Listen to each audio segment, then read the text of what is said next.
So yes, we're continuing a series we started a couple of weeks ago called Weird Things Jesus Said. Because if you've been here, you'll know, and I know we've got a couple of visitors today, so I'll say it again, that Jesus, while he said some really interesting and profound and deep and beautiful things, he also said some really weird things.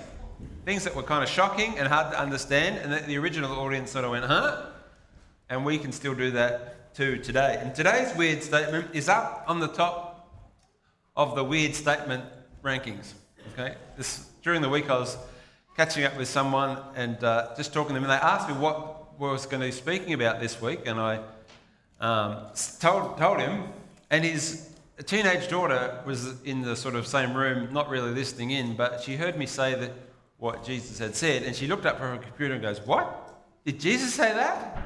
And the look on her face has really struck me, because that is the look, I think, that the original audience would have had when Jesus said that. So here it is. It's in Luke chapter 14 and verse 25. It says, "Large crowds were travelling with Jesus, and turning to them, Jesus said, 'If anyone comes to me and does not hate their father and mother, wife and children, brother and sisters, yes, even their own life, such a person cannot be my disciple.'" So Jesus says that in order to be his followers, we must hate our own family and even our own lives. And if we do, we cannot be his followers. That's crazy. And I just wanted to check whether he really meant that. So I looked up the word cannot, in like, you know how you go to the original Greek language and sometimes the meaning is a bit different? Guess what cannot means? Cannot. There's no wriggle room. If you don't hate your family, even your own life, you can't be his disciple. Imagine the poor old disciples. They must have been confused, mustn't they? Because this is after the Sermon on the Mount, and we'll get to this statement somewhere in our series. But in the Sermon on the Mount, Jesus says you must love your enemies. So they go, "Well, love our enemies." And then you go here and they go, "And you have to hate your family." And you go, "Hang on, what? Love our enemies, hate our family." That's just weird. It's upside down, it's the wrong way around. Why would he say that? What on earth did Jesus mean? Because hate's a really strong word. You know, he could have got in trouble for hate speech maybe, for saying things like this. And family is what most of us love and value the most, isn't it? You know, you see on the news, this is not funny, but you know, Luke could know about this. Someone's house burns down, they've lost everything, but they're huddled out the front with their family, say, "It doesn't matter, we've lost everything, but we have our family still. We've got each other." Because it's everything and nothing in comparison. It's our most valuable thing. Well, the secret to understanding what Jesus said to them was that he was using shock tactics. Okay? Disrupting them. Maybe it was a divine intervention. Shock tactics is what Jesus was doing to make an important point. And that is this, that we must love Jesus the most. It's our main point for today. We must love Jesus the most. Maybe I should turn it on. There we go. Must love Jesus the most. The most. Jesus doesn't actually want us to hate our families. He wants us to love our families, of course.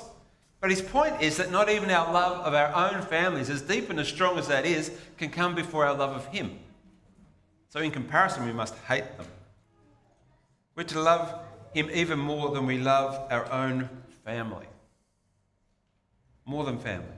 He's to be our first priority. Now, when he's talking about love, he's not talking about romance and fluffy feelings. He's talking about our allegiance and our loyalty and our trust and our priority, our hearts.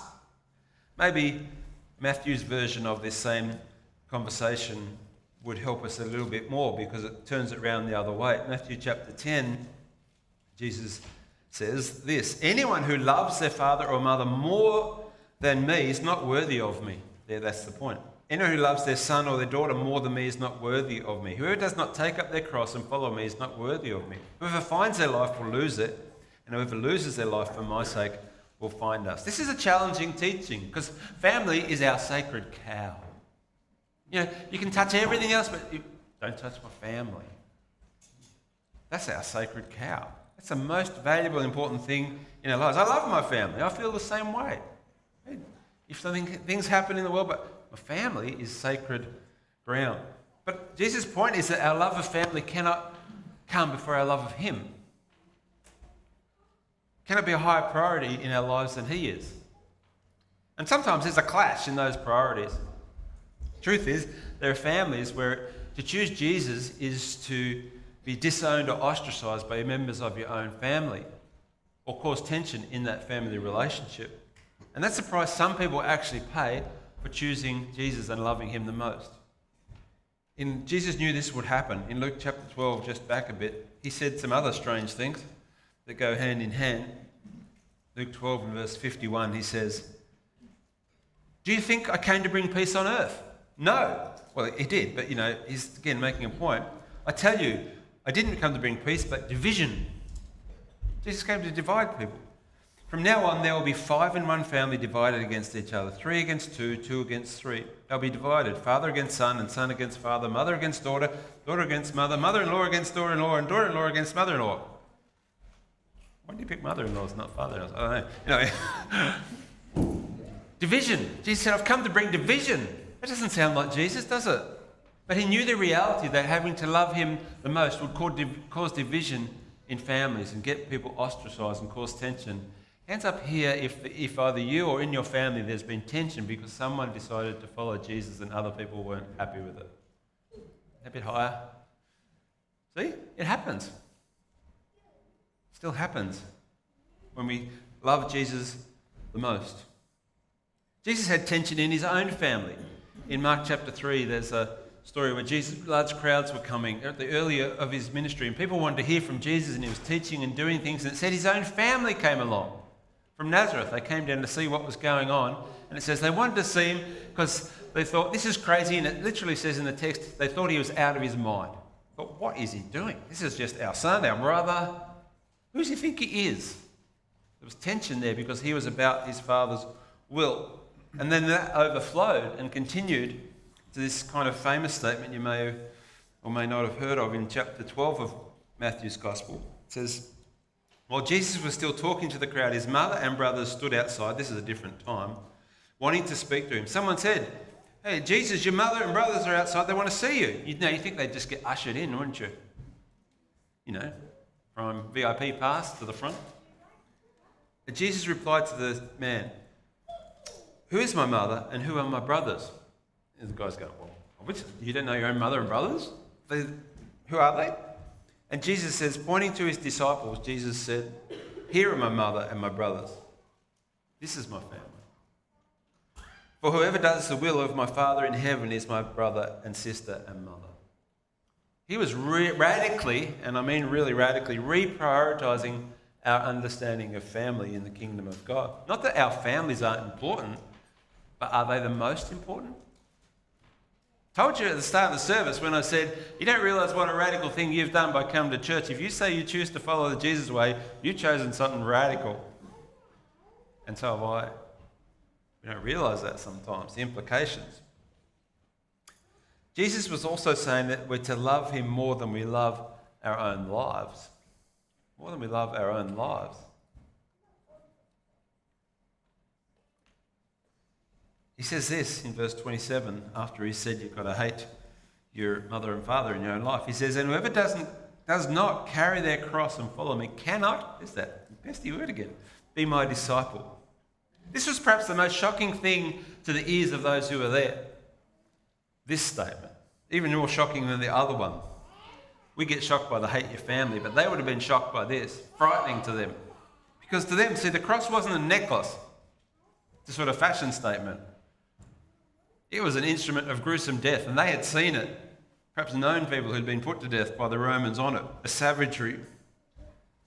To carry a cross was to be on the way to death, condemned to death, a dead man walking. And Jesus said, unless you pick up your cross and carry it, you cannot be my disciple.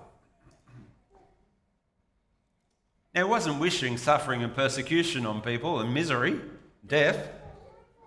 He was calling his followers to die to himself and embrace his way. I choose the Jesus way. In order to refashion their lives and their identity according to the values and priorities of the kingdom of God. He wanted them to be all in so that they could find life in him, the life that he came to bring. And he was just being honest about what might be required of them, difficulty and suffering and persecution and even death. Some things that actually marked his own life, if you think about it. And he was calling them to be what Paul would later call living sacrifices. Dead to themselves, but alive and more alive than ever. Dead men walking on women. Dead but alive. This wasn't an easy teaching, and it's still not an easy teaching when we think it through. In verse 25, the one I started with today, it's kind of interesting. It says, large crowds, lots of people were traveling with Jesus. This was the greatest show in town at the time. This new rabbi, this miracle worker, this interesting teacher. Large crowds were traveling with Jesus, and turning to them, Jesus said, so the crowds were following him. He stopped, he turned around and he said this. He didn't say, great to have everyone. If you've got any friends, invite them, put us on social. He didn't say that. He turned to them and he said, if anyone comes after me and does not hate their mother and father, their own life, or take up their cross, you can't follow me. That's not a great strategy if you're trying to get increased followers, is it? Really? Seems to me like Jesus didn't really want people to follow him.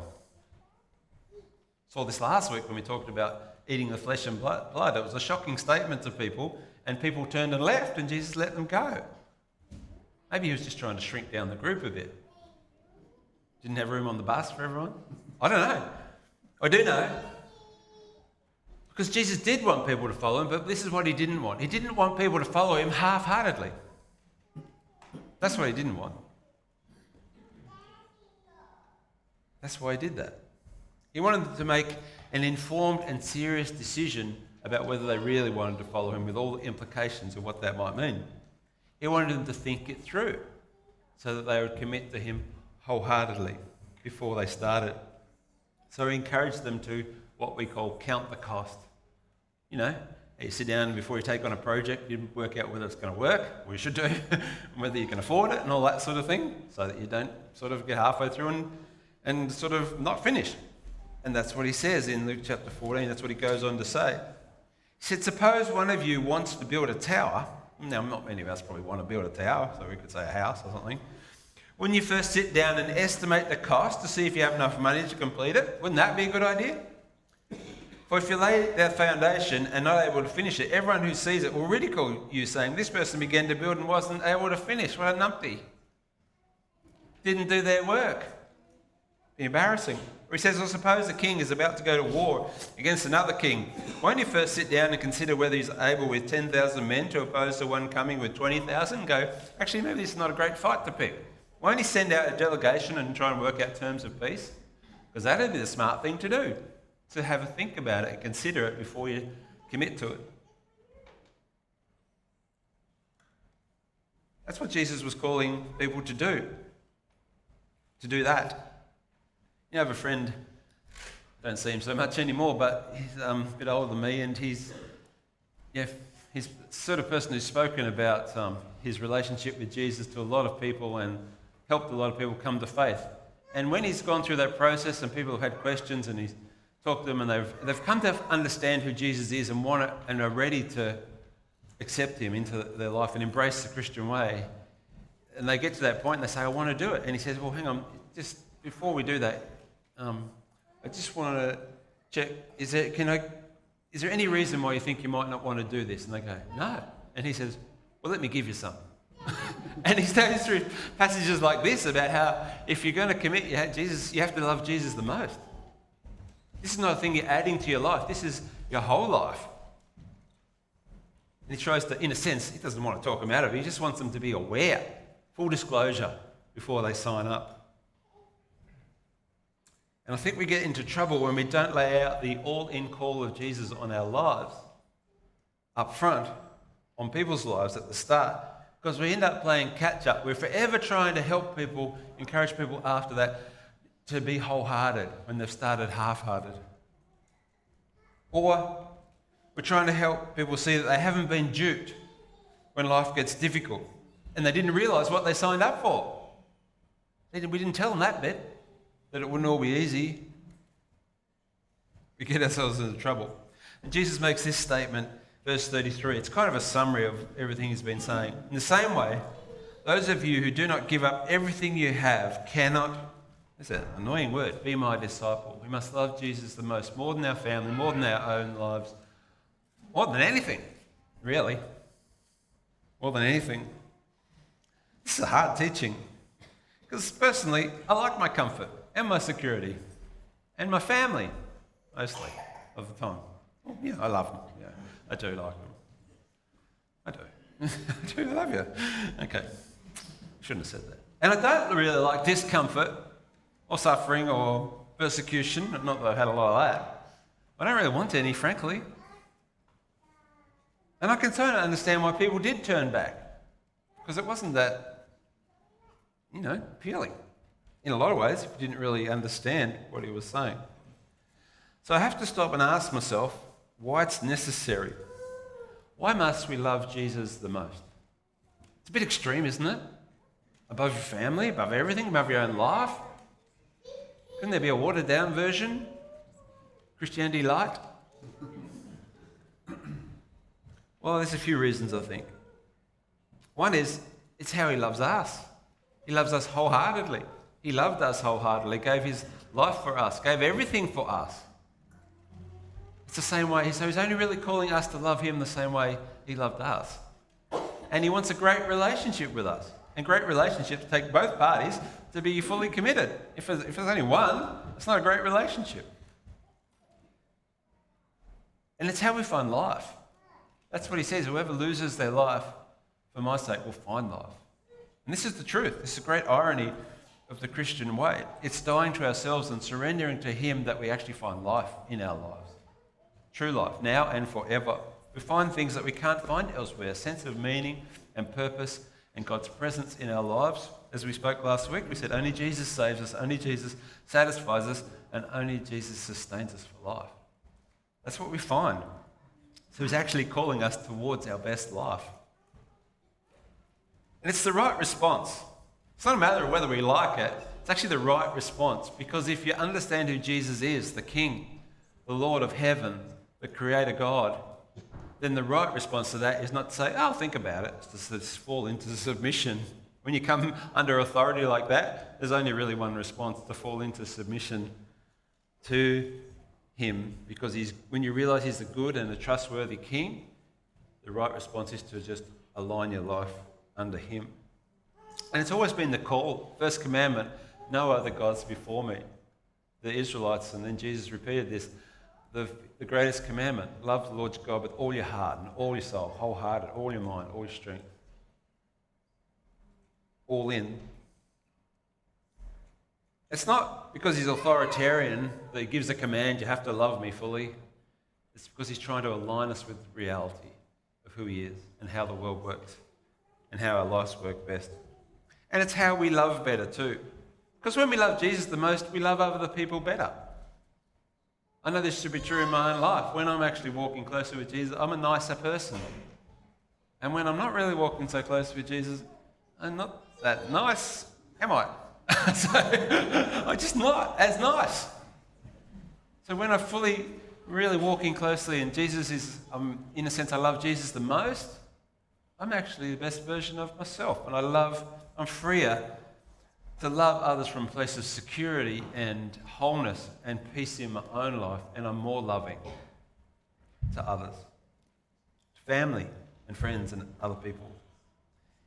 And because it's worth it. Luke chapter 18, it's the story of a rich young dude who came to Jesus, and Jesus asked him to love him the most, and he couldn't give up what he was holding on to, which was money in his case.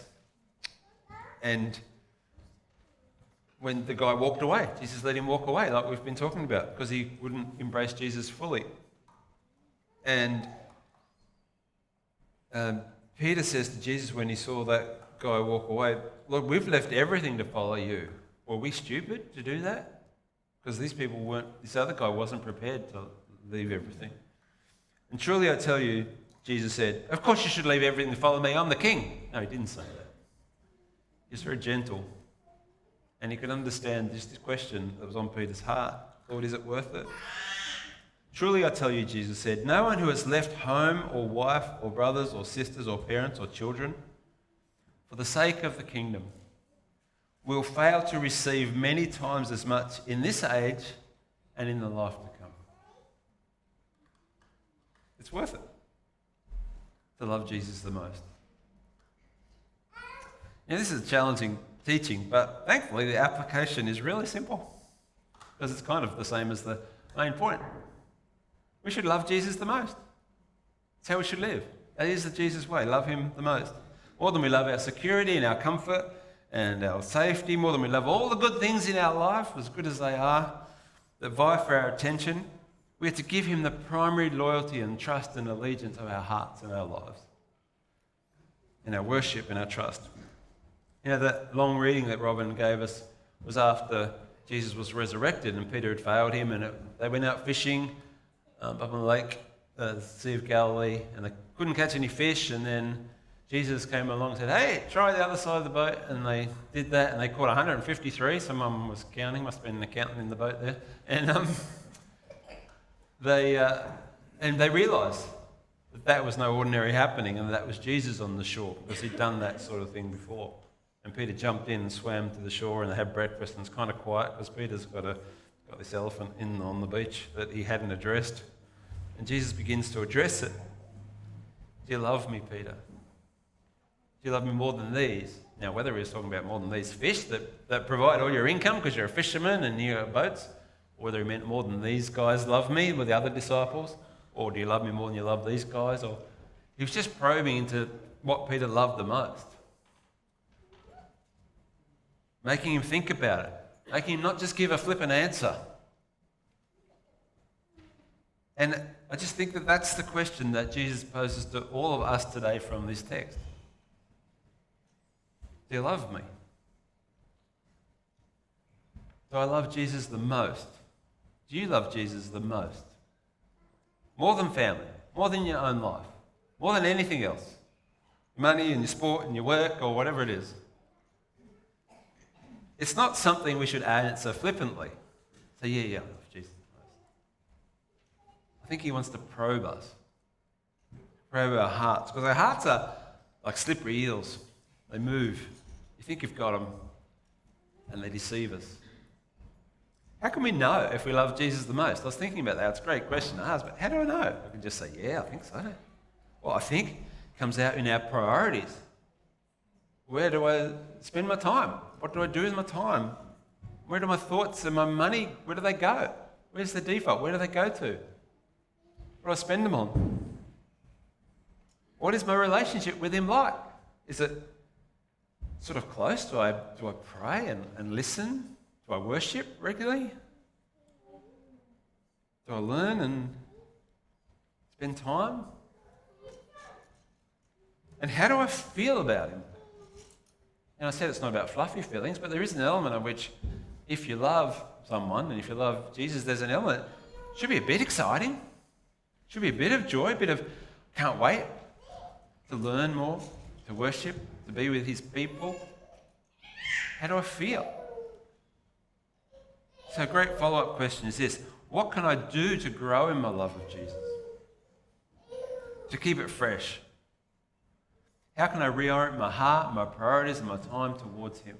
Because, I remember reading once, someone was up at the front of a classroom with some students, and they said, right, we just want to write out a formula here on the whiteboard. I've got a pen. Just tell me, just want to write out the steps. How do you fall in love with someone? Just give me the steps. And people go, well, you spend time with them. And then you they got to be attractive, maybe, and then someone said, it's not really a formula. And that was the guy's point. No, it's not really a formula. It's the same with Jesus. It's not a formula. You don't read a chapter of the Bible a day and, say the Lord's Prayer. They're helpful things, same as it's helpful to go on a date and spend time with someone and do whatever. It's not really a formula. It's a heart's desire. It's a mystery to it. But it's going to involve some Bible and some prayer and some fellowship and some worship and things like that, and some serving. In Revelation chapter 2, the very end of the Bible, Jesus spoke to some churches in the first century. And one of them was in Ephesus, famous town. And these are the words Jesus said. He gave a message for the church. It seemed like the church was going pretty well. He says, I know your deeds, your hard work, your perseverance. I know you can't tolerate wickedness. And you've persevered, you've endured hardship, and you've not grown weary. The church is doing pretty well. But then he says, yet, there's just one thing I hold against you. You've forsaken your first love of me. So they're doing all right, pretty healthy. But he looked in deeper and he said, but you don't love me like you used to love me. Like you first did. Now, it's interesting, these statements that Jesus made in the Gospels there seem really harsh. But I notice that they start with either the word whoever or if anyone. Whoever wants to come after me. If anyone would, if you want to, come after me. Whoever loses their life, if you want to. See, Jesus' calling is a loving invitation to come and find life in him. It's a loving invitation, not a forced obligation. You don't have to. He let people walk away. He respected people's choices. Jesus never forces himself on anyone. He just calls and invites and respects our decisions. Let's pray. Lord, this is a hard text to get our head around because it challenges our deepest motivations, the things we hold dearest. And Lord, it opens us up. But in some ways it's a simple question, Lord, the same one you asked Peter, do you love me? More than these, more than anyone? And Lord, we just invite you by your Spirit to ask us that same question today. Do you love me more than these? More than anyone? More than anything? And Lord, we don't want to give a flippant answer to that. We want to think about it.